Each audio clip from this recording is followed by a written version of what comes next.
chers invités, chers collègues, chers étudiants, bonjour et bienvenue dans ce climat de convivialité, mais surtout scientifique. Cette journée d'études, réalisée par le laboratoire MPI, Management, Performance, Innovation, en partenariat avec le laboratoire de l'école des hautes études commerciales, en partenariat avec la fondation GIS, portant la thématique l'apport du digital dans l'université. Au nom de toute la communauté de l'école, je tiens à remercier nos invités d'avoir accepté de nous honorer de leur présence et d'être généreux en donnant de leur temps afin d'enrichir la journée d'études de leur expérience. Le programme de cet événement, je ne vais pas trop m'attarder, le programme de cette journée d'études, nous l'entamerons par une jolie palette de conférences assurée par notre cher professeur, M. Fels Boubakour. Sa thématique, le thème de sa conférence, c'est l'université et les enjeux du numérique. Notre deuxième conférence, c'est de notre cher aussi docteur Abdel Nasser Kheri, l'apport de la formation TICE pratique dans la digitalisation de EHEC. Et en dernier, notre cher doctorant, en collaboration avec du professeur Youssef Jamila, la thématique, c'est le big data et gamification comme outil de performance pédagogique. Donc, c'est ça notre première partie de la journée d'études. Ces conférences seront suivies par une table ronde animée par notre cher professeur, M. Boubakour. Donc, et nous sommes heureux de compter parmi nous M. Yassine Tahimi, président fondateur GIS, M. Karim Brouri, chef d'entreprise Branco, M. Lamine Belbachir, chef d'entreprise Ayad, et M. Raouf Chibri, chef d'entreprise Madrasati, et M. Amin Chahid, manager et formateur italien. Donc, je ne vais pas trop tarder, sans tarder, je passe la parole à monsieur le professeur Fels Boubakour. Merci beaucoup, Madame Hedbet, professeur Hedbet. Bonjour tout le monde, chers collègues, chers amis, chers étudiants.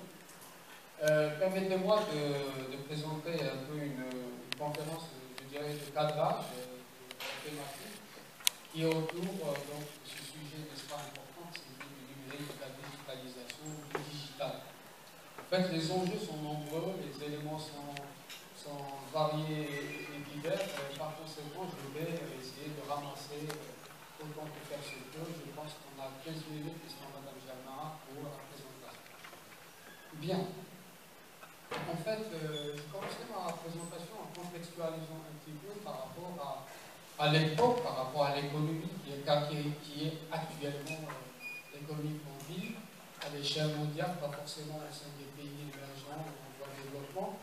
Avant, la richesse c'était l'agriculture. D'ailleurs, il y a un atelier, plutôt un colloque là-dessus.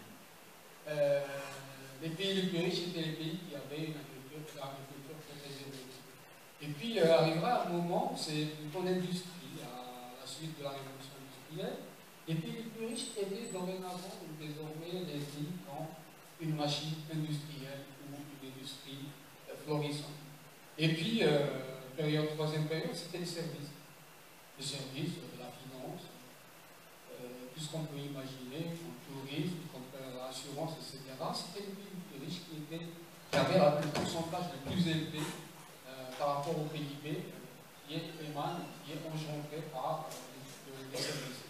Et enfin, nous vivons maintenant une économie qui est caractérisée par ce qu'on appelle l'économie des connaissances et des savoirs et de l'innovation, où le digital, le numérique est le cœur des dispositifs. C'est-à-dire que sur la base du numérique, on peut développer, faire de l'innovation, parce que l'innovation, dans tous les domaines, devient un peu facilitée parce qu'il y a le numérique derrière, comme support que n'a jamais existé avant. Donc, c'est par rapport à cette notion de société ou d'économie des connaissances et des savoirs que se positionne l'université en tant qu'acteur clé. Parce que c'est l'université qui fait les savoirs, qui produit les savoirs, qui produit les connaissances et qui est un acteur fondamental au sein du domaine de l'innovation. C'est par rapport à ces éléments-là que je vais essayer de développer quelques éléments. L'impact du numérique, qu'est-ce que le numérique fait rapidement? En fait, le numérique, c'est une représentation de données de grandeur physique, si vous voulez, au travers des chiffres. C'est une forme de codage en 0 et 1, le système binaire. Et à partir de là, tout devient possible. On passe à l'immatériel. Le bouquin qui était un élément tangible devient un fichier. Et cet aspect-là a été généralisé sur tous les domaines, tous les secteurs. Le numérique a touché la vie quotidienne, nous vivons actuellement, on envoie des emails, il n'y a plus de courrier qu'on envoie par poste, que je sache, par des courriers peut-être.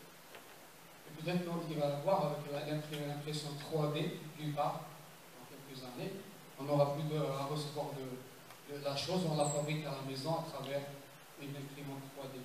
Donc on est devant un futur, je dirais, aussi bien florissant, formidable, mais en même temps il fait peur quelque part. Parce qu'il y a des problèmes d'éthique et des problèmes de vie privée, etc., qui derrière deviennent des éléments et des enjeux pour la société.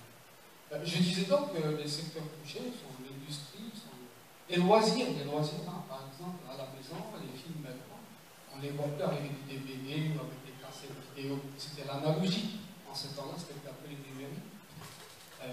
Et on a une façon maintenant d'exploiter un peu le son numérique, hein. Pas le son analogique, le son de données, le son Dolby Digital qui devient un son d'une extrême qualité, etc.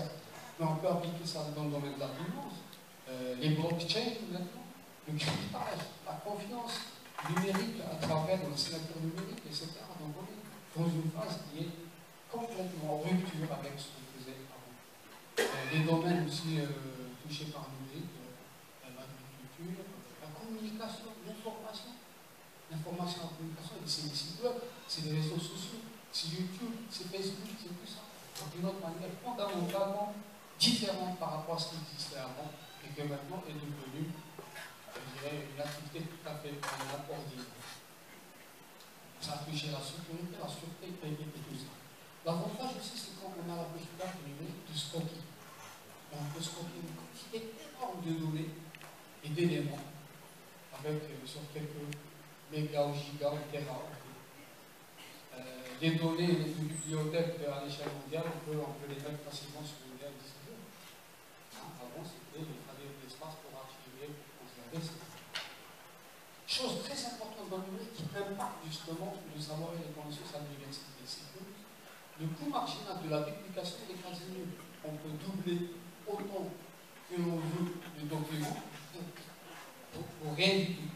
Avant, si on doublait un bouquin, le double du bouquin, on a quasiment le coût est doublé. Mais le coût marginal pour l'application numérique, c'est juste un clic dans un livre. Et ça peut changer énormément les choses. Ce n'est qu'un début.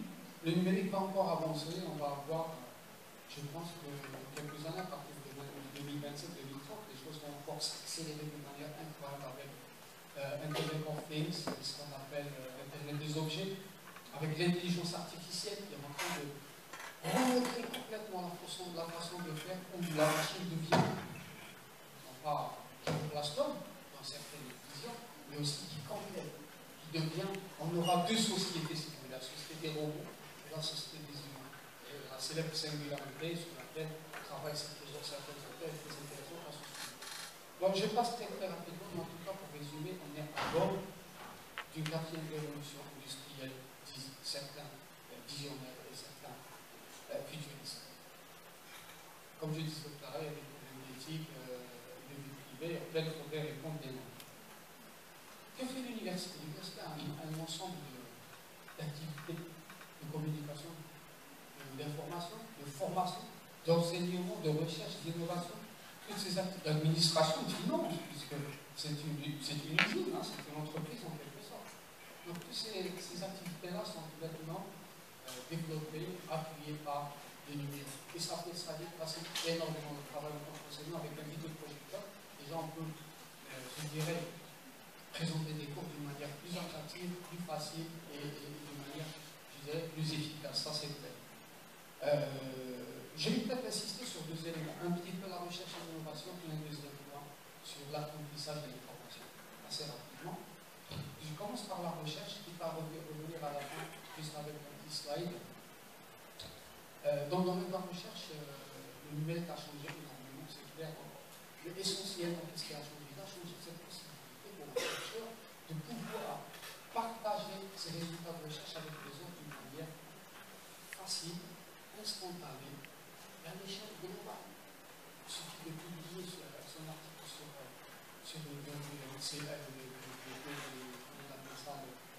l'éditeur Elsevier, et puis c'est l'échelle mondiale qui est accès. Tout le monde, maintenant, tout de suite, est parti. Donc on pourra aussi bien valoriser cette culture, sa recherche, à travers les publications, mais aussi profiter de cette leçon. Et du coup, on a l'information. On peut faire un débat là assez rapidement avec cette possibilité. Mais en même temps, comme l'économie des connaissances et du savoir et de l'innovation est basée sur l'université, l'université en tant qu'acteur fondamental au sein de ces clusters, au sein de ces points de compétitivité, avec une action de coworking type Fab Lab, etc. Elle peut jouer énormément, elle peut changer, elle peut faire un développement local, elle peut faire un développement territorial, etc. Et là, les enjeux sont très très importants. Je reviendrai juste après avec une petite slide là-dessus. Pour ce qui est de la formation de l'apprentissage, avant Jarvis, on utilisait la tradition orale. L'enseignant était là pour donner un cours. Il n'y avait même pas l'imprimé, il n'y avait même pas de diplôme. Et on est passé de cette tradition orale à la tradition écrite, où l'apprentissage est devenu un peu nomade. C'est-à-dire on peut rater le cours de l'enseignant, mais on peut le rattraper à travers, n'est-ce pas, un bouquin. Maintenant, on peut le rattraper de différentes manières. On a le fichier PDF, on a le fichier PowerPoint, on a le fichier doc, des extensions, c'est des extensions qui sont piégées, n'est-ce pas, sur un smartphone, sur un ordinateur, sur le cloud, et on peut l'utiliser à tout moment. Donc ça va changer complètement la façon d'acquérir les savoirs et les connaissances. Mais rien que le célèbre YouTube, réseau social vidéo, permet maintenant d'apprendre. Il y a énormément. On n'a pas à se poser la question, qu'est-ce qu'on veut savoir? Il suffit de taper ça dans la zone de recherche et on a énormément de personnes qui vous enseignent comment faire telle chose. C'est fondamental et c'est formidable à la fin. Ça a changé aussi dans le sens du présentiel. Maintenant, puisque ces fichiers peuvent être transportés, donc on peut les mettre sur une plateforme, et par conséquent, on peut faire de l'enseignement à distance, entièrement digitalisé ou pas. On en fait déjà à HEC avec le campus professoral, n'est-ce pas? Il y a d'autres plateformes comme Moodle sur lesquelles travaille d'ailleurs ou développe le Traminasa, un travail avec les enseignants nouvellement recrutés, bien entendu avec collaboration de l'université et du ministère. Et on a d'autre part une autre façon maintenant qui est complètement révolutionnaire, qui sont les modèles basés sur les MOOC. Et les MOOC, peut-être avant de passer au MOOC, juste un petit mot sur les transformations attendues. Qu'est-ce que ça va changer? C'est une façon de résumer. L'université doit s'adapter à ce contexte du numérique parce que ça va impacter de plusieurs manières. Essentiellement, tout d'abord, les modes d'apprentissage. Et je reviendrai sur les mots comme étant un mode, je dirais, innovant en matière d'apprentissage. Il y a aussi le fait qu'on n'a plus des étudiants comme on les avait il y a une vingtaine d'années. C'est des étudiants qui sont digital native. En fait, c'est des bébés qui ont grandi avec le numérique et par conséquent, ils n'ont pas, par rapport à des enseignants qui sont d'une génération un peu différente, n'est-ce pas, ils n'ont pas les mêmes réflexes, les mêmes façons d'échanger, d'apprendre et de communiquer. Un bébé, comme l'image le montre, c'est un étudiant, c'est native, digital native. Ça va changer aussi sur les mots, sur la gratuité, l'accessibilité et l'ouverture à tous en tant que support, en tant que mode d'apprentissage. Et enfin, peut-être d'un point de vue économique qui nous intéresse particulièrement en tant qu'enseignants-chercheurs, il y a un impact sur le business model de l'université ou de l'école. Il faudrait s'adapter maintenant sur des façons de faire où le service qui avant permettait, je dirais, avec plutôt une simultanéité entre la production des savoirs et sa consommation, ça se passait au même moment. Donc l'enseignant dispense son cours, il est en train de produire, et l'étudiant en face en train de consommer ce service. Maintenant, on peut passer par une phase de stockage. Le stockage n'existait pas avant, maintenant on peut stocker le cours sur une clé, sur une plateforme, pour que l'étudiant puisse y apprendre. Et du coup, l'impact en termes de business model, c'est qu'on peut, dans le cadre d'une vente, comme ça peut être un MOOC payant si vous voulez, le risque c'est qu'on prépare les cours et les supports de cours, et après on ne les vend pas. Donc il y a une mévente, hein, puisqu'on a scindé cette simultanéité de l'enseignement, production, transformation. Donc faudrait-il réfléchir à de nouveaux business models. Les MOOC, c'est l'impact numérique sur l'apprentissage, puisque maintenant, MOOC ça veut dire Massive Open Online Courses. C'est des cours ouverts à tous et gratuits. On peut apprendre de partout. L'idée était implémentée par le MIT au départ, mais suivie par l'ensemble des institutions à l'échelle mondiale. Chaque université est renommée maintenant à son propre nom. On a recensé en 2018 10 000 cours différents. Vous imaginez 10 000 cours différents. En anglais, ils vont partir, on est d'accord? Mais maintenant, l'anglais devient plus intéressant par la communication. 10 000 cours, si vous voulez visiter ces sites, rien que des groupes, il vous faut, même si vous faites un par jour, multiplier, ça vous fait 10 000 jours, 10 000 jours, c'est peut-être 27 ans ou 30 ans, je sais pas.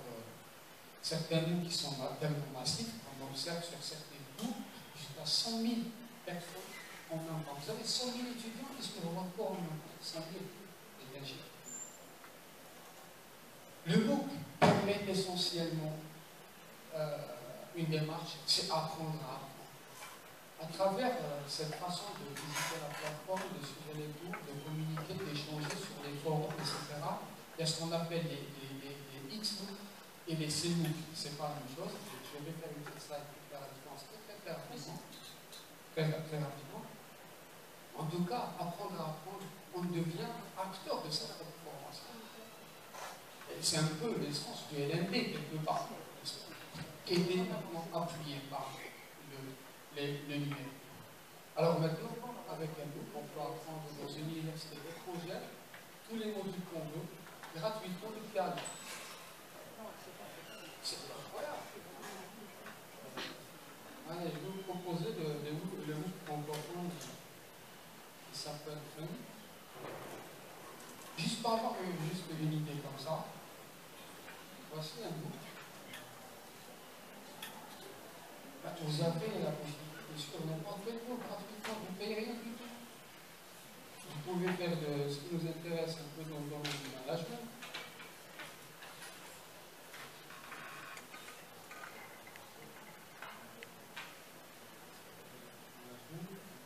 C'est pas grave, allez, vous pouvez visiter ça après.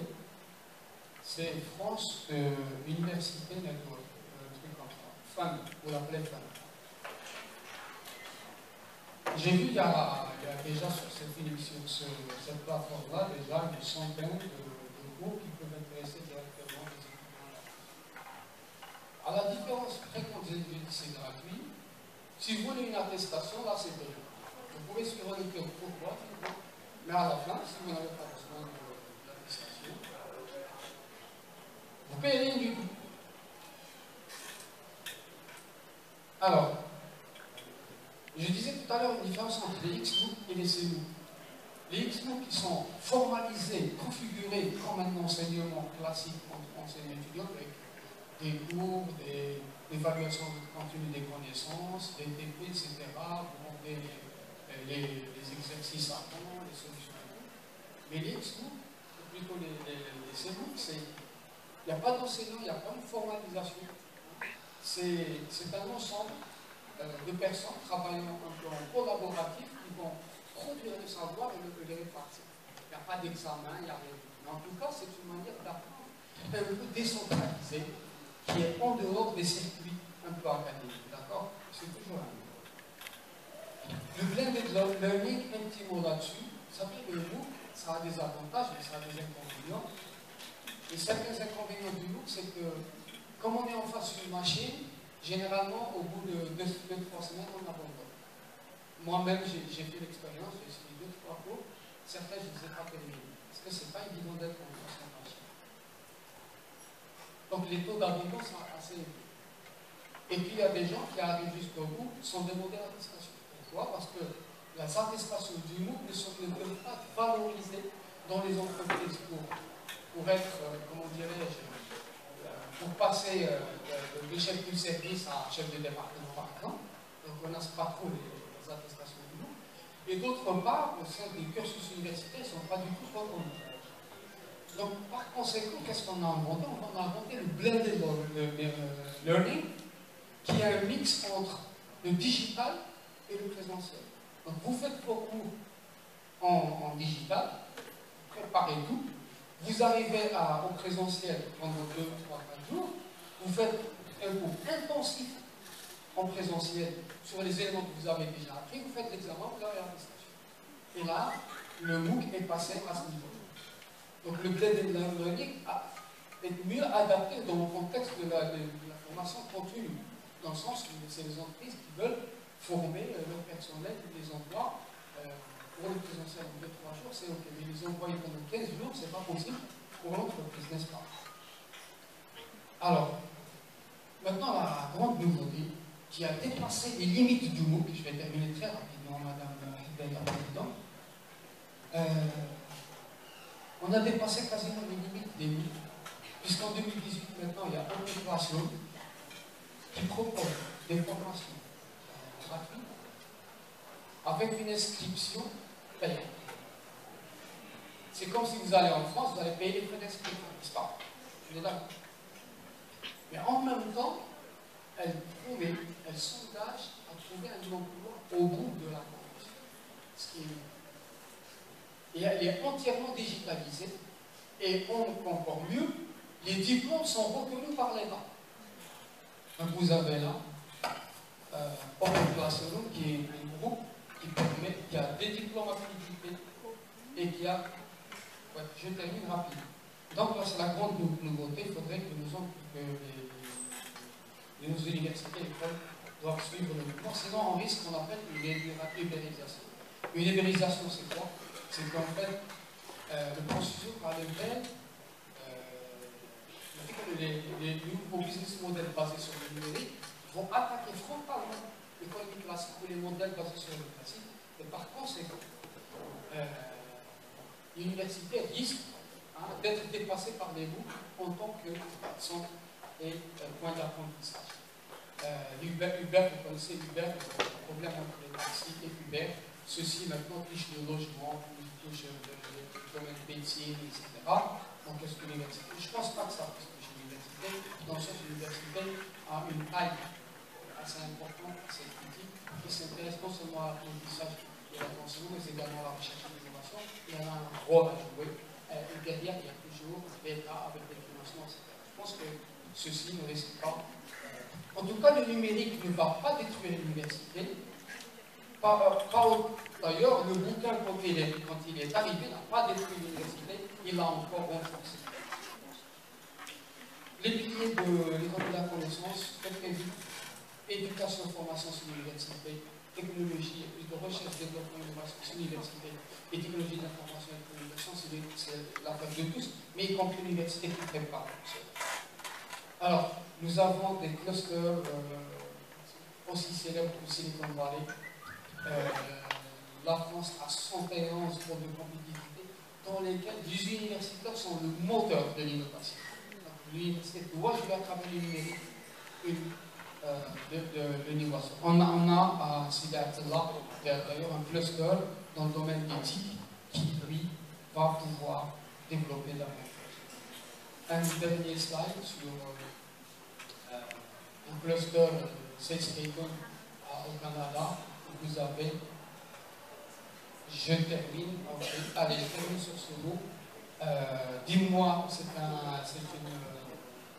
citation de Benjamin Franklin, dis-moi et j'oublie, enseigne-moi et je me souviens, et implique-moi et j'apprends avec ces mots.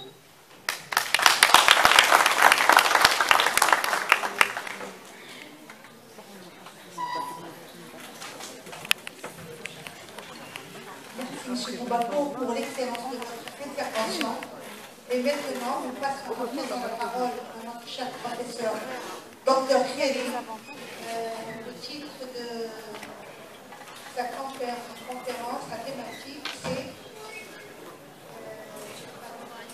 l'apport de la formation TICE pratique dans les obligations de l'école de haute études commerciales. C'est maintenant.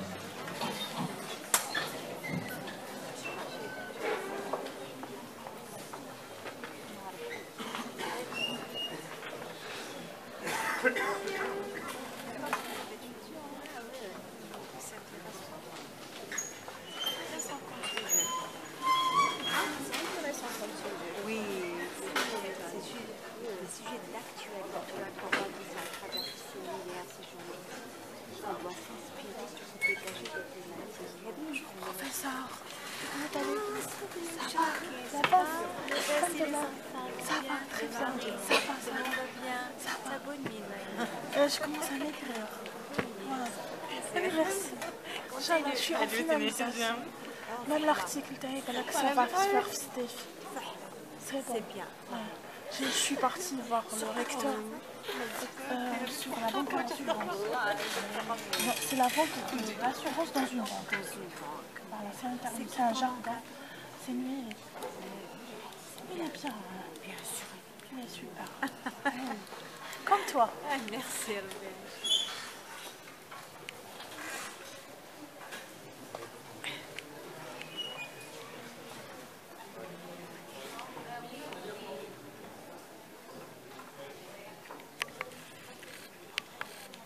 C'était une bonne intervention.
C'est un complément pour la conférence de M. Koumbapo, le numérique à l'université, ou bien l'apport du digital dans les universités.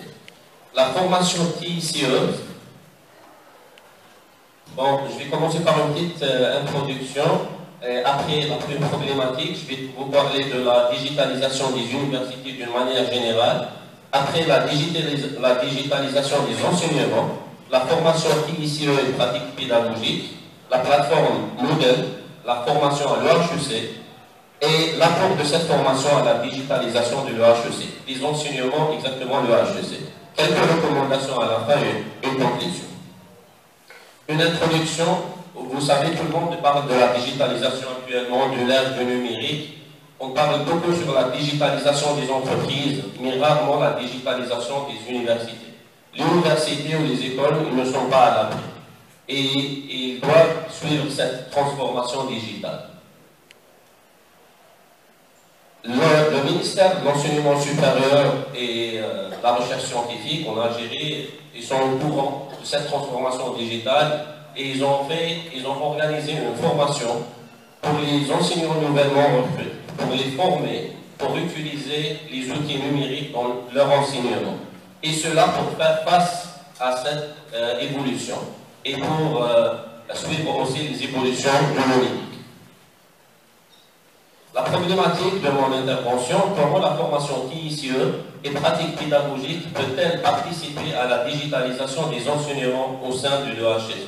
Donc, comme vous voyez sur le diapo, on a deux variables. La première variable, c'est la formation assurée par le ministère.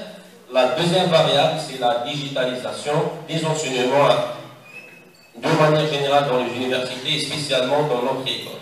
La digitalisation des universités, ça veut dire l'utilisation des supports digitaux dans la gestion des universités.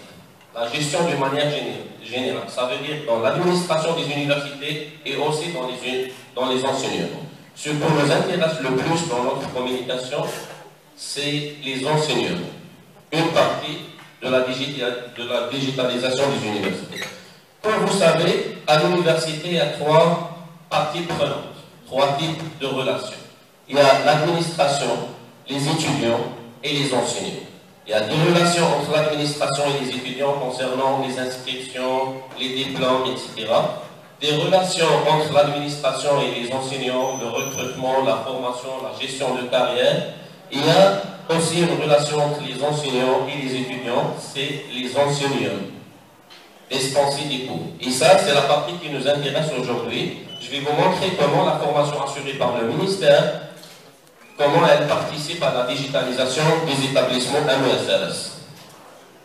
La digitalisation des enseignements. Donc, uniquement une partie, c'est la relation entre les enseignants et les étudiants. Donc, la digitalisation des enseignements, c'est l'utilisation des supports digitaux dans le processus d'enseignement. Comment peut-on utiliser l'ordinateur, le smartphone, les tablettes ou bien autres objets connectés dans ce processus d'enseignement. La formation TICE, ça veut dire quoi la formation TICE et pratique pédagogique? La formation intitulée TICE et pratique pédagogique, c'est une formation assurée par le ministère de l'Enseignement supérieur et de la recherche scientifique au profit des enseignants nouvellement recrutés. Ça veut dire à partir de 2006, les enseignants nouvellement recrutés sont obligés de suivre une formation appelée ou l'intitulée TICE pratique pédagogique, pilotée en Algérie par l'université de Constantine, dans la partie distancielle, à distance.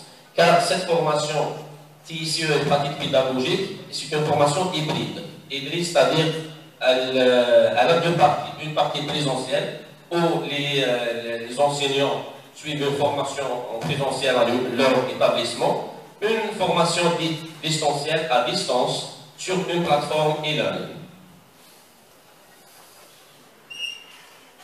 Cette information est très connue au Canada, au Québec, sous l'intitulé Innovation technopédagogique.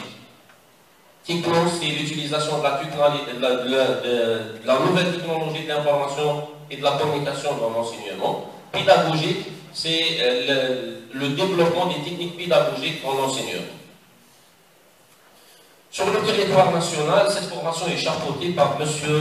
Badali Kamel. Actuellement, c'est le recteur de l'université Mohamed Boudiyat Sida, dans la partie présentielle, et par M. Benhami Ahmed, maître de conférence à l'université de Constantine, dans la partie distancielle. TICE, ça veut dire la technologie de l'information et de la communication, vous auriez un E en plus, c'est dans l'enseignement. Comment utiliser les TIC dans l'enseignement. nous avons dit que cette formation est intitulée au Canada, au Québec exactement, et donne beaucoup d'importance à la pédagogie. Cette formation est intitulée Innovation techno-pédagogique, comme on a expliqué, innovation pédagogique, comment peut-on améliorer la pédagogie, et innovation technologique, l'introduction des TIC dans l'enseignement. Donc ça donne le concept innovation techno-pédagogique. Vous avez quelques exemples sur les attestations délivrées par l'Université de Montréal, et vous avez l'intitulé Innovation techno-pédagogique en enseignement supérieur. Et vous avez l'attestation délivrée par l'Université de Constantine pour les enseignants nouvellement recrutés en Algérie, l'intitulé de la formation TIC et pratique pédagogique dans l'enseignement supérieur. La plateforme Moodle. La plateforme Moodle, c'est une plateforme e-learning qui donne la possibilité de suivre des cours en ligne. Donc Moodle est une plateforme d'apprentissage en ligne libre, elle est gratuite, elle est installée chez nous à l'EHEC, elle est utilisée par quelques enseignants. Donc Moodle, c'est Modular Object Oriented Dynamic Learning Environment. Ça donne en langue française, environnement orienté, objet d'apprentissage dynamique modulaire.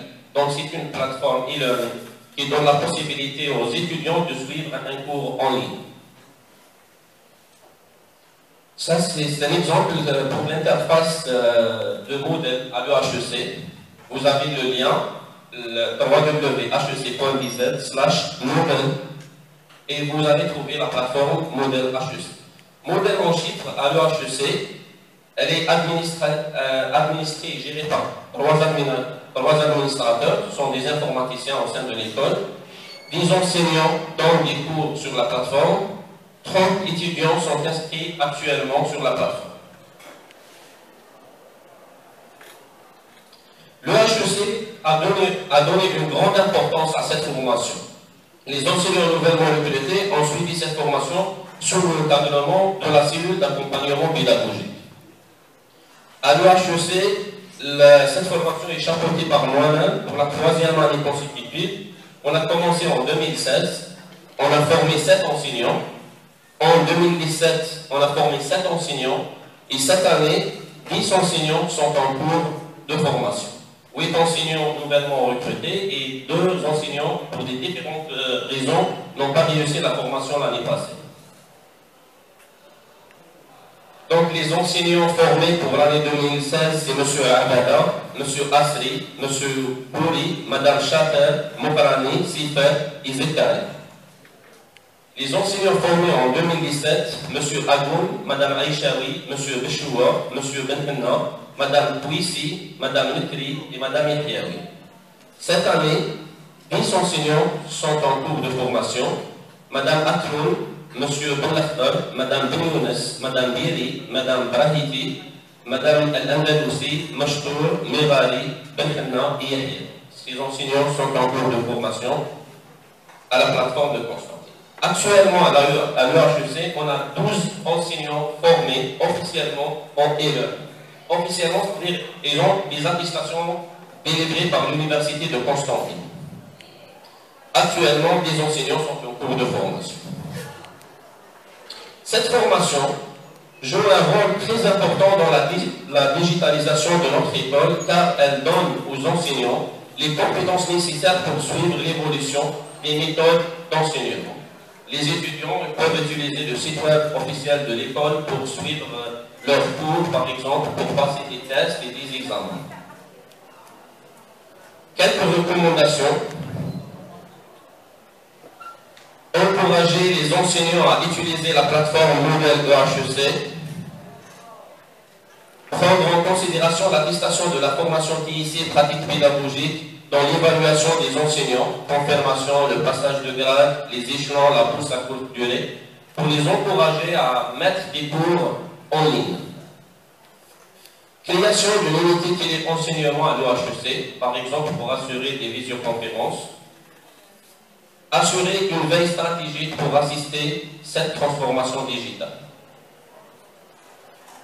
Pour conclure, on peut dire que la formation TICE et pratique pédagogique assurée par l'Université de Constantine sous la tutelle du ministère de l'Enseignement supérieur et de la Recherche scientifique est considérée comme une préparation du corps professoral des différentes universités et écoles sur le territoire national pour suivre les évolutions de la transformation digitale des universités algériennes et surtout notre établissement, École de haute études commerce.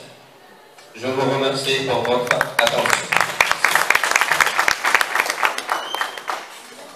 Monsieur Ferry, pour le respect du temps et l'excellence de votre conférence. Maintenant, on passe à notre doctorant, Monsieur Djahid, en collaboration avec du professeur Youssef Jamila. Merci.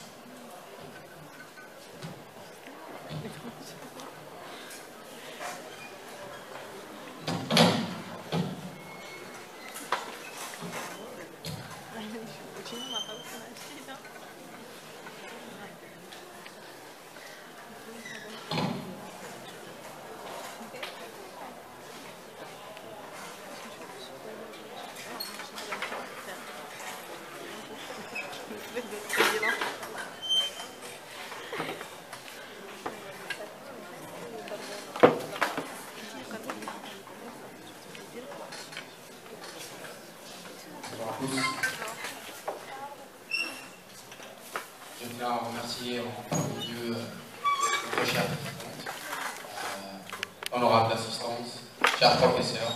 Je vous remercie à Madame Youssef pour ses enseignements très pertinents. Donc aujourd'hui, je vais vous présenter le thème qui s'intitule la gamification et le big data comme outil de performance pédagogique. Alors, sans plus tarder, je vous présente donc une introduction, une définition de la gamification, l'apport de la gamification au sein des établissements universitaires, des exemples de la gamification applicable à la pédagogie. Donc on partirait du jeu de plateau et on arriverait au jeu d'entreprise, le web, une définition du big data, l'apport du big data au sein des établissements universitaires, des exemples du big data et on conclut. Donc vous le savez aujourd'hui, comme l'ont si bien introduit les deux chers professeurs, la démocratisation aujourd'hui de la digitalisation du domaine digital s'étend à plusieurs et de multiples applications. De ce fait, le domaine pédagogique est aujourd'hui très concerné par ce changement. Donc nous avons choisi ce thème afin de démontrer ce que le domaine pédagogique pourrait bénéficier de ces deux concepts, à savoir la gamification et le big data, en différents champs d'application. Donc, pour la gamification, c'est un anglicisme du concept de gamification qui désigne l'application de mécanismes de jeu vidéo à des domaines concernés afin de favoriser l'adhésion à un programme compte tenu de la prédisposition humaine au jeu. Plutôt prédisposé à jouer tout en apprenant que d'avoir des cours classiques ennuyants un certain moment. On passe quand même 20 ans à étudier. Donc ce concept est longuement utilisé le plus souvent par les adeptes du marketing pour un taux d'adhésion plus fort, si vous voulez, dans les campagnes de marketing, avec un système de gratification bien sûr derrière. Vous avez des bons d'achat, vous avez des cadeaux, carte défilée avec une maximisation de points et ainsi de suite. Un exemple très récent aujourd'hui en Algérie, il y a le site de e-commerce de Jumia qui pour sa campagne de Black Friday a lancé le concours de chasse au trésor. Alors qu'est-ce que la gamification pourrait apporter au sein des établissements universitaires?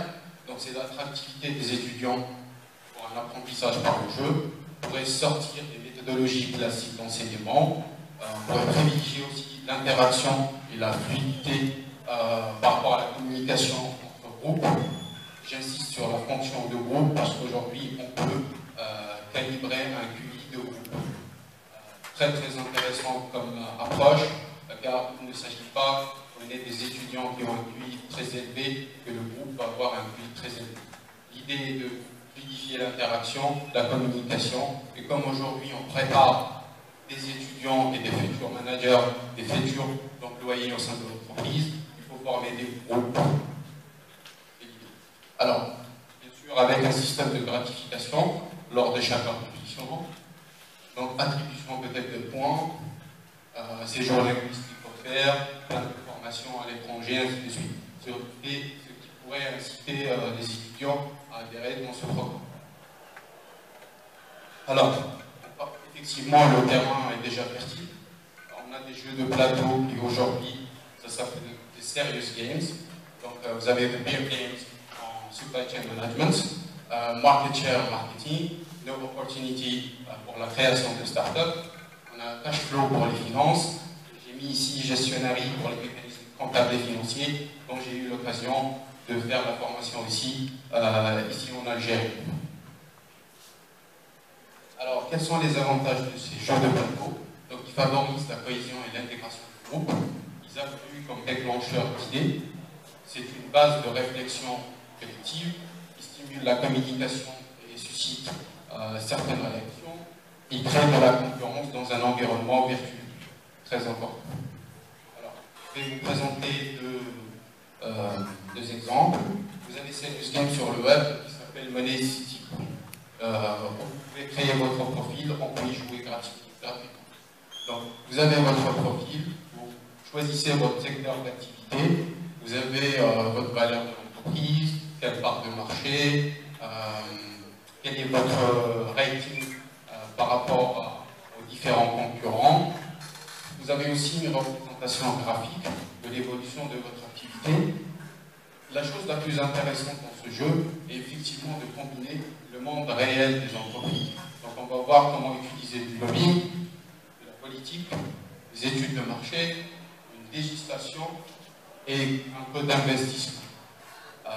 Ça pourrait favoriser la découverte de la face cachée des entreprises, très important. On ne va pas se heurter à chaque fois en sortant des universités au monde des entreprises qui est autre que celui qu'on voit aujourd'hui, qu'on nous a enseigné. Il stimule la réflexion et surtout la rue, trouver des solutions. C'est aussi un plan stratégique. Donc, il combine aussi des relations et des intérêts, il segmente et relie les maillons périphériques, ce qu'on vient de voir, le lobby politique et tout ça, et ils actionnent plusieurs stratégies. Là où la définition des stratégies peut. Le deuxième exemple s'intitule Uber Game. Effectivement, il a été inventé par le Financial Times. C'est une mise en situation réelle avec une dimension économique, sociale et aussi psychologique. Vous êtes dans l'environnement du jeu, vous devez impérativement trouver des solutions à différentes problématiques, comme le trafic, comme un chiffre d'affaires réalisé, ainsi de suite. Le domaine alors du jour, avec les tendances actuelles en Algérie, vous avez Femdem, vous avez Yassir, vous pouvez effectivement faire une collaboration entre ces entreprises et aussi l'université pour savoir si on peut créer ce genre de jeu. Donc, pour les avantages de ces Serious Games, c'est un apport de nouveaux outils d'illustration. Vous avez une visualisation plus illustrée, donc des graphiques, des tableaux, combinaison de données, possibilité de former des alliances, vous pouvez faire des fusions-acquisitions, des joint ventures, ainsi de suite. Donc, ce qui pourrait être attractif aussi, c'est l'option de connectivité à tout moment, une facilité et rapidité d'accès, vu que 8 personnes sur 10 ont des terminaux mobiles, des tablettes, des smartphones et ainsi de suite. Donc, indépendamment aussi du complexe du groupe, par rapport à la timidité, par rapport au manque de confiance en soi, pour renforcer ces aspects-là. Mise en situation et immersion totale, vous avez des objectifs, prise de décision, respect des pratiques et attribution des règles. C'est vraiment une immersion totale. Donc, des exemples, des sociétés spécialisées dans le domaine pédagogique.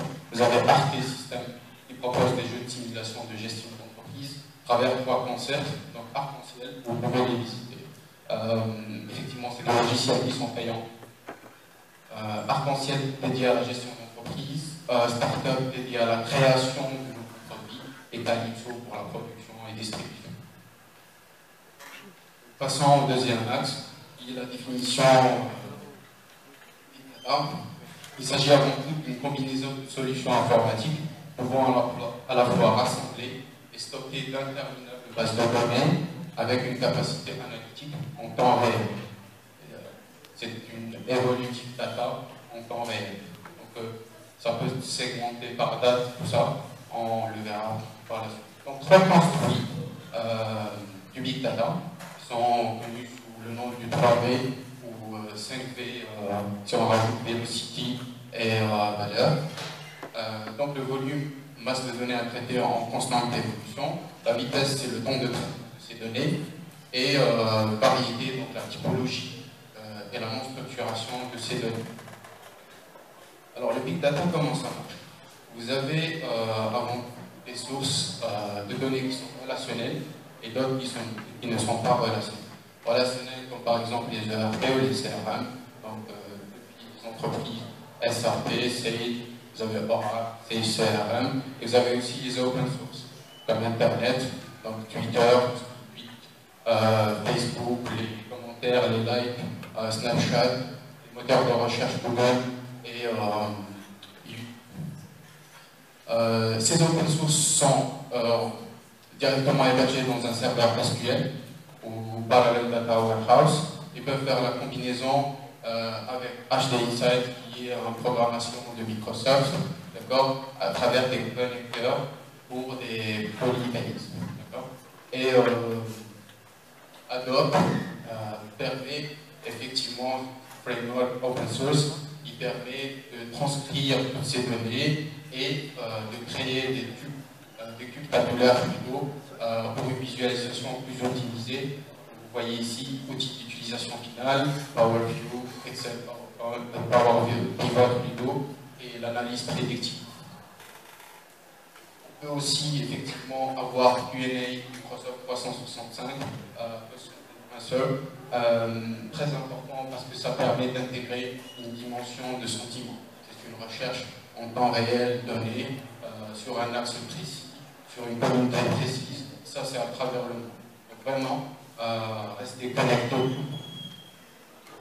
Alors, qu'est-ce que le Big Data pourrait apporter sur le plan pédagogique? On pourrait exploiter, récolter, stocker et traiter les différentes données des étudiants dans des grandes bases de données. Ne pas laisser ces données fusionner ou perdues. Donc, on pourrait avoir des réflexions, idea to launch, problem solving et des centres d'intérêt à travers effectivement les pages Facebook qui sont uniquement dédiées pour HEC et autre chose pour récolter de l'information. On pourrait identifier des lacunes et problématiques liées à l'apprentissage et la compréhension grâce à des solutions comme RapidViews dans HDInsight. On pourrait faciliter l'analyse prédictive des données pour des e-learning ou demain, apporter des solutions ou des actions correctives, permettre un suivi périodique et précis en temps réel, permet aussi de repenser peut-être des futurs programmes pédagogiques. Et c'est un outil d'aide à l'analyse. Comme exemple de Big Data, vous avez les moteurs de recommandation qui sont utilisés le plus souvent sur les applications mobiles pour relier l'approche amicale et relationnelle et celle des intentions d'achat. Ce moteur permet aussi de mesurer les retours. Il pourrait être utilisé au sein des universités pour une recommandation de nouveaux ouvrages et best practices. Vous avez aussi ce qui a été utilisé comme mesure et aide à la collaboration des prévisions de vente avec le projet APVX, l'optimisation des campagnes marketing grâce à 3 réseaux sociaux. On pourrait étendre la chose pour la faire effectivement l'appliquer sur les domaines pédagogiques. Je vous remercie un peu.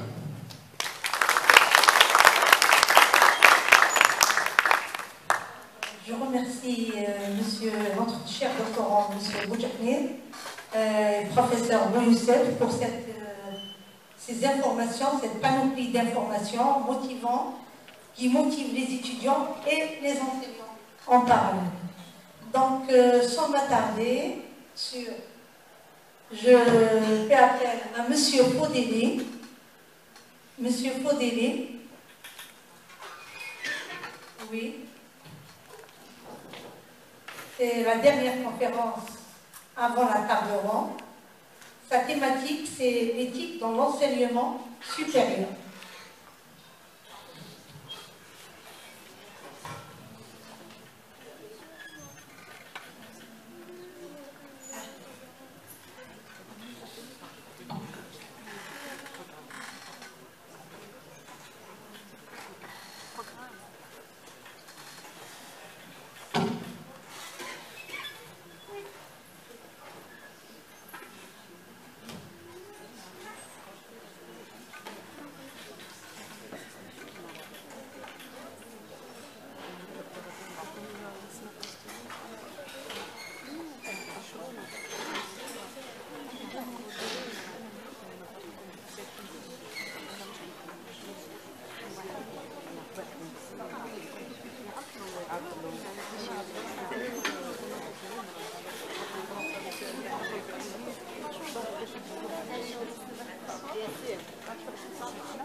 Mes chers étudiants, après cette quatrième conférence, on passe à une pause de café et on reprend juste après avec la table ronde.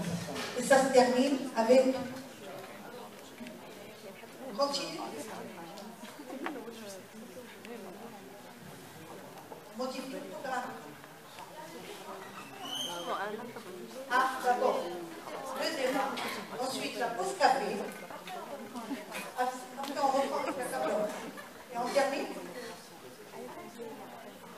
avec les débats.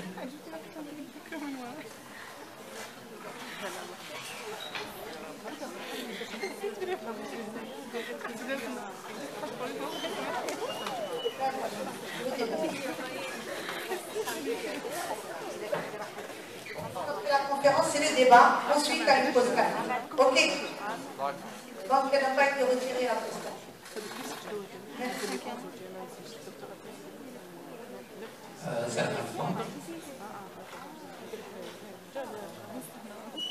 أنا اليوم مسرور أن الأستاذ تعاني في موضوع هذا اليوم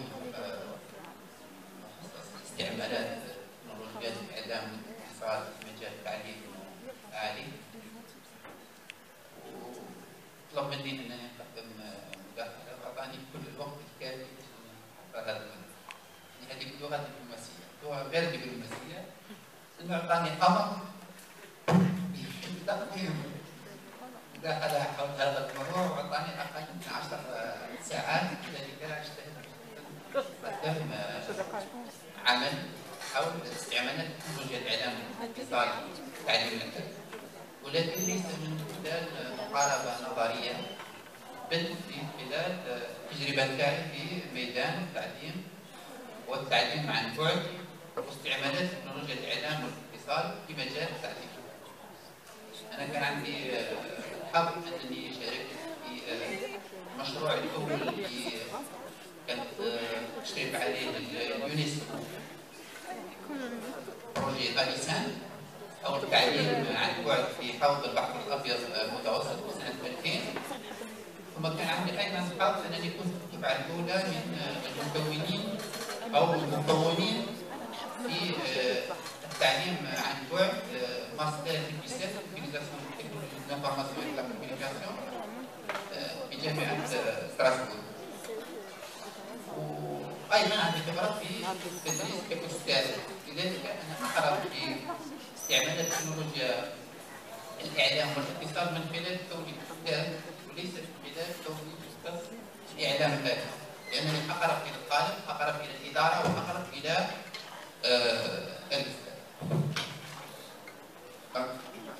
العملية هذه تعلم استعمالات الإعلام الآلي في التعليم العالي في 3 مكونات ذكرهم الزميل المطلق عليه. الأول هو الإدارة، ثم عندنا الجزء الثاني مكون ثاني اللي هو الأستاذ بما يملكه من رغبة في التعليم، في نقل المعارف، في توفير أدوات التعلم الخارج. ثم عندنا في الجزء الثالث اللي هو الطالب أو الطلبة أو المجموعة الطلابية بما تملكه من تحفز للتعلم واكتساب المهارات والتعلم والرغبة في التعلم. وفي الأخير عندنا المعطى الجديد اللي هو هذه الثورة التي تحدث في مجال الإعلام الآلي، ليس من مجال الإعلام الآلي كتجهيزات فقط، عندنا تجهيزات أكثر تطورا، أكثر سرعة، أكثر قدرة على التخزين، ولكن أقرب للاستعمال. الآن بالليل كانوا يقولوا لا تخلو مؤسسة من حاسوب، ثم قالوا لا يخلو دار من حاسوب، الآن يقولوا لا يخلو جيب من حاسوب. ثم هو الإنسان عنده 2 جيوب، عنده 2 بورتابل، عنده الجيب اليمين والجيب اليسار. بالتالي كيفاش احنا في التعليم العالي نستطيع ان نستعمل ونستغل ونستفيد من هذه القدرات؟ الاستاذ مش عنده المدرسه، مش عندنا الطالب، مش عنده، ثم ايضا الثوره في مجال تكنولوجيا الاعلام رطب الاجواء عندي 3 نكات فيهم على التعليق. هذو المكونات الثلاثه هما نستعملهم. ما يجوش مستشترين هذه اساسا تاخذ معاهم كونتراكت. كان عندي مجموعه من الطلبه قرروا لما البرنامج مفتوح اوبن اوفيس ثم وريت مع السهل. ثم قلت مع السهل انه يستطيعون مثلا ان يكتب عنوان وهذا العنوان يبقى لينيوتي. طبقوها التلاميذ وجربوها عجبتهم مع جديده اكتشفوها. ثم راح واحد سؤال قال لي يا شيخ كي نبرموها قالت لي نوتي. تعطينا الفارق بين التعلم والتعليم. مثال كاين ان كار هذا هو الجزء هو الاولى. اللي هو الثانيه كاين استاذ كان عنده مشكله في قسطنطينه ويبحث في مجال مختص جدا في الكيمياء. ثم ضرب الاستاذ الاخر قال له في انا في موضوع دقيق جدا كان طلب لي مساعده. قال له باش تطلب؟ قال له انا ما صرتش غادي لكن تقدر تساعدني. قال له مش مشكله نساعدك في الموضوع. قال له اعطيني 24 ساعه نجيب لك كاع اعطيني القيمه تاعك نجيب لك الكتاب. دونك عطى له 24 ساعه نجيب له فيها فلاش ديسك. بون هذيك الوقت ما كانش فلاش ديسك جيب له ان دي في دي فيه كاع المعلومات يحتاج اللي تصورها واللي ما يتصورهاش. رجع لي هذاك الاستاذ بعد 24 ساعه اخرى واش قال له؟ قال له اسمع تقدر هذيك المعلومات اللي جبتها لي تنحيها كاع من الانترنت؟ هذا كان الدوزيام كاع الاساتذه باش تصوروا تكنولوجيا الاعلام والانتظار. النقطه الثالثه متعلقه بالاداره. هذه النقطه حقيقيه متعلقه بالاداره. كان كاين موقع يتيح للطلبه الدخول الى موقع المؤسسه التعليميه ولكن باش نفصلوا ما بين طلبه المدرسه عن طلبه غير المدرسه وطلبه الجامعه عن طلبه غير الجامعه كاين بروسيدور دانسكريبسيون كما نديروا في كل المواقع. وسانسكريت في لوغي ابار ان مود باس ويدخل. وطبعا برا نطلب منك انت باعتبار بروفيسور التعليم العالي وباعتبار انك راح يسبسم انك تروح الطلبه تاعك في القسم تاعك تقول لهم يلفو سانسكريت اون لين. راح يسمع غادي يولي 20 متر كيفاش يخلصوها. دونك هذه كلها عقبات تجعل تطوير تكنولوجيا الاعلام والاتصال ما نقولوش مستحيل ولكن صعب. ولكن في الاخير لازم باش تكون عندنا صوره مشرقه للمؤسسه لازم كل هذه الجهود الايدي هذه تمتد باش تخدم هذاك البازل باش في النهايه نعطوا صوره حقيقيه. قال عندنا كفاءات في التعليم عندنا كفاءات في التسهيل لكن عندنا ايضا طلبه اللي حابين يتعلموا واللي حقهم انهم يتحصلوا على كفاءات ومهارات عاليه تجعلهم متميزين في سوق العمل عند التخرج او بعد التخرج. نقول هما وش حكايه الاداره؟ الاداره تحتاج العديد et je pousse les autres étudiants à faire la même chose, c'est-à-dire à travailler. لا لا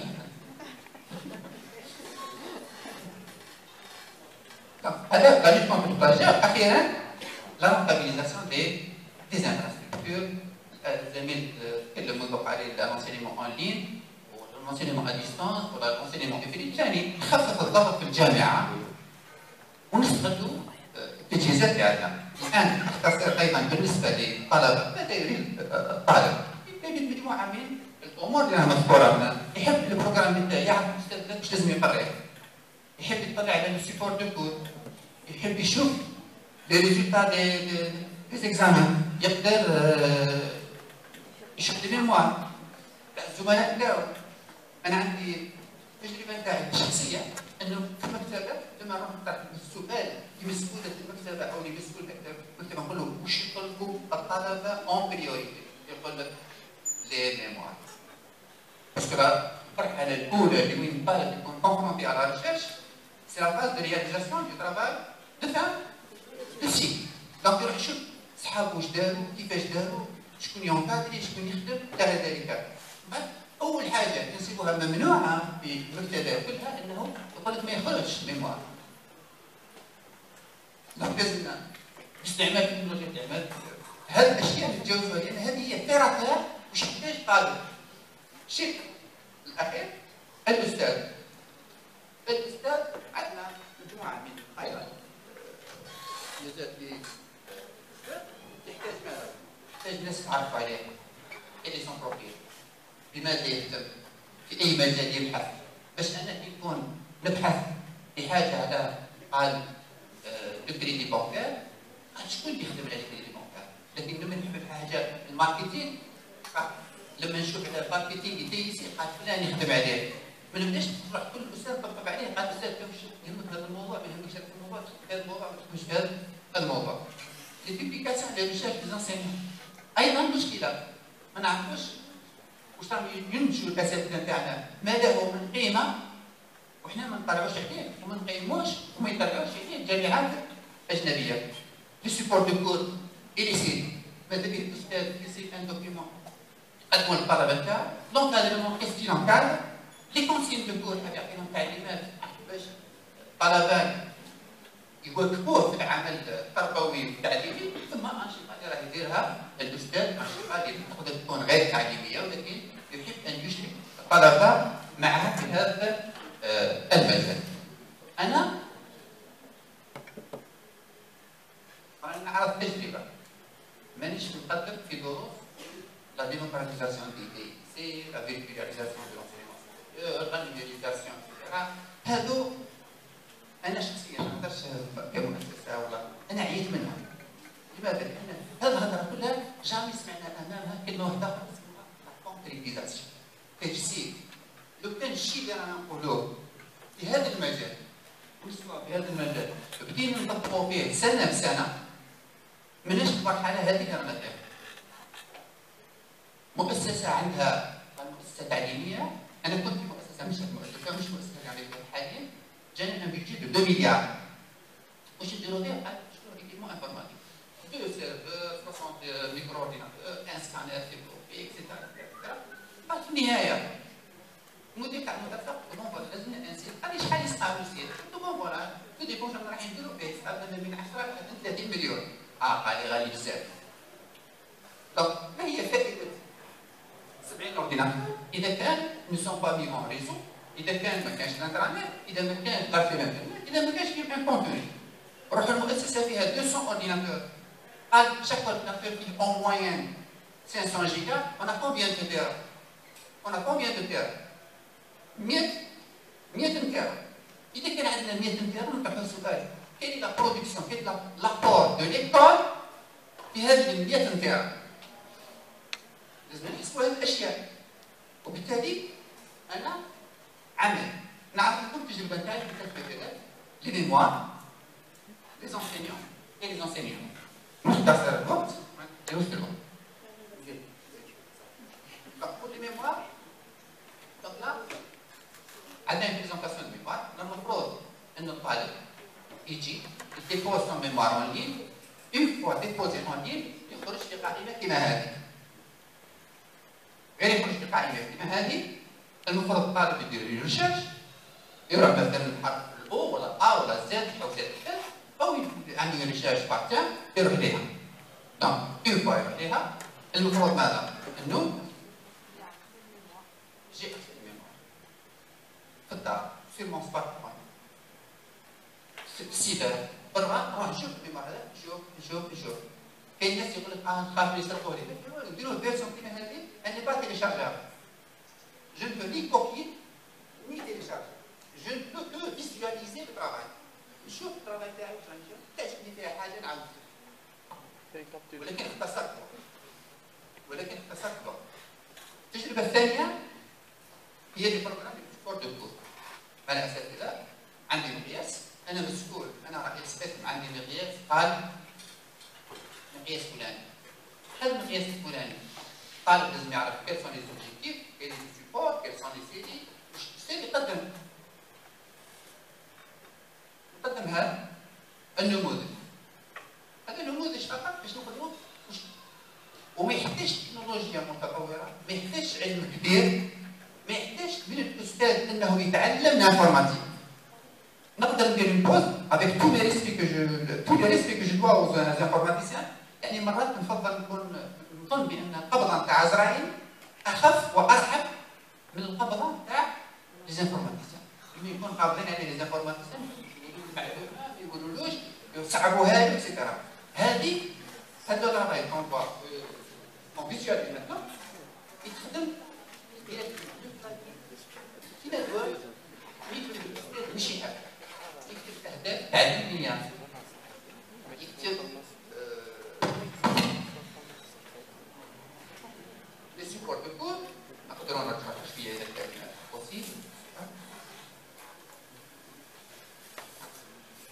يشوف le support de cours. Donc, la série d'exercices, يشوف les chapitres, يشوف le complément de cours, يشوف les correctifs, يشوف البقية.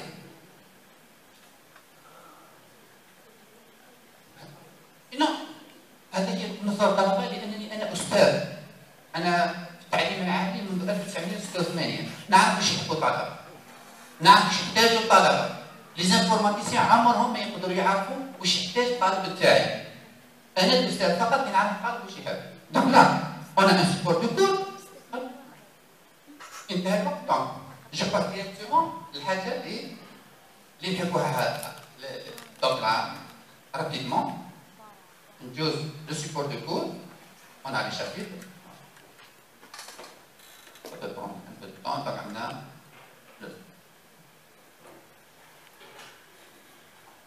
l'enseignant. Maintenant, l'enseignant, أنا حبيت أعرف أستاذ. معنا أستاذة إذا حابين نعرف هذا الأستاذ نتعرفوا عليه. دونك الأستاذ واش يقدر يدير؟ واش كاين عند الأستاذ؟ الآن أنا آخر شيء. On a شكون هو؟ quel est son profil؟ شنو مجال يبحث؟ شنو مجال يخطط؟ شنو مجال يخدم؟ واش يحب يدير؟ واش يحب يدير؟ ثم عندنا qu'est-ce qu'il enseigne؟ واش يقري؟ واش المقاييس اللي يعرفها اللي ما يعرفهاش يقراها؟ اللي ما قراهاش؟ ثم عندنا quelles sont les activités de recherche؟ واش من فرقة بحث؟ مخبر؟ واش من ملتقى مشارك؟ باحث؟ ناشر؟ إلى غير ذلك.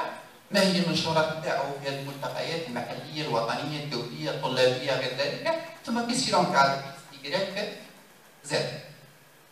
هنا نكون تأكيد الى نهايه الدرس. اللي يهمنا ماهوش ان نرسم لانفسنا اهدافا بعيده وعاليه ونهضروا على كلاود وما كلاود الى غير ذلك والانترنت وحوايج بسيطه. الموقع تاع المدرسه يتيح للأستاذ وللمدرسة وللطالب أن يتعلم بشكل أفضل. وشكرا.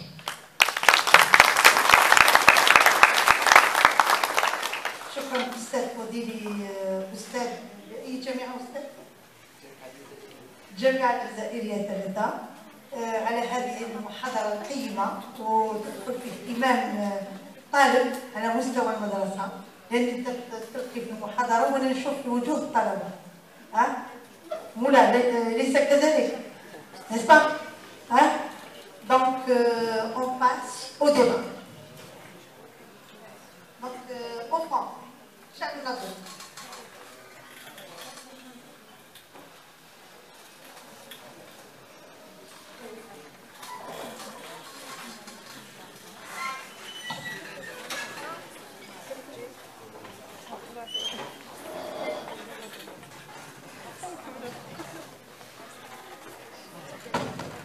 Bon, c'est juste pour apporter justement une précision par rapport à ce qui a été dit.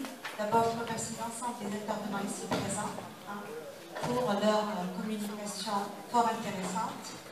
C'est vrai, les deux premières interventions, donc, elles ont donné à l'état global des évolutions des TIC et leur évolution notamment future. Et le collègue, le dernier intervenant, il a été beaucoup plus opérationnel et il me semble que c'est les deux interventions